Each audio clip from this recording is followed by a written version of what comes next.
অসমের করিমগঞ্জ জেলার বদয়পুর এলাকায় অসম পুলিশের হাতে আটক ৬৬ কোটি টাকার ইয়াবা ট্যাবলেট, সাথে আটক রাজ্যের ৩ যুবক। গোপন খবরের ভিত্তিতে লামাজুয়ার এলাকায় নেশা বিরোধী অভিযান চালায় পুলিশ।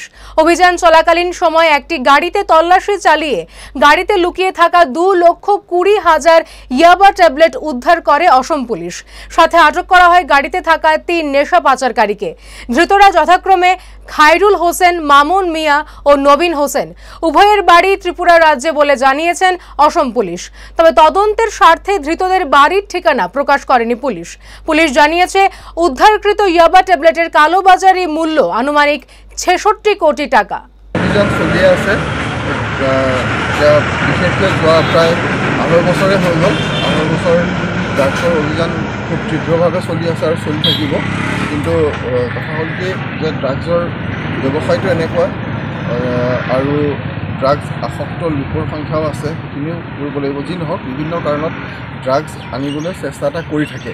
আৰু এতিয়া যিটো আমাৰ ইলেকশ্যনৰ সময়ত বহুত মুভমেণ্ট আছিলে, তেতিয়া ফ'ৰ্চ বহুত আছিলে, সেইখিনি হৈ আছিলে। তাৰপিছত এতিয়া এটা হয়তো ফিলিং হৈছিলে যে এটা হয়তো ফিল কৰিছিল যে এতিয়া হয়তো পুলিচৰ সংখ্যা কমি গৈছে, ভালকৈ অপাৰেশ্যন নহ'ব নেকি। আচলতে তেনেকুৱা ধৰণৰ কোনো কথা নাই। ড্ৰাগছ বিৰোধী অভিযান চলি থাকিব।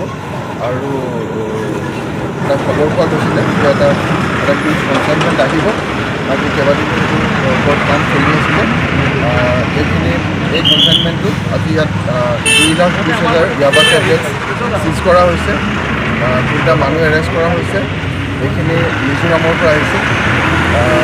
এখন নতুন পিকআপ ভেনখনৰ বেকলাইটৰ লগত যিটো এটা চেম্বাৰ থাকে, সেই চেম্বাৰটোক অলপ এইবিলাক মডিফাই কৰি তাত টেবলেটখিনি ভৰাই লৈ আহিছিলে। গতিকে বেকলাইটখিনি যিখিনি ওলোৱা হৈছে সেই চিক্ৰেট চেম্বাৰৰ পৰা এই ২,২০,০০০ ইয়াবা টেবলেট চিজ হৈছে আৰু 3টা মানুহ এৰেষ্ট হৈছে। আৰু বলেৰ' পিকআপ ভেনখনৰ কোনো নাম্বাৰ নাই, এখন ব্ৰেণ্ড নিউ গাড়ী।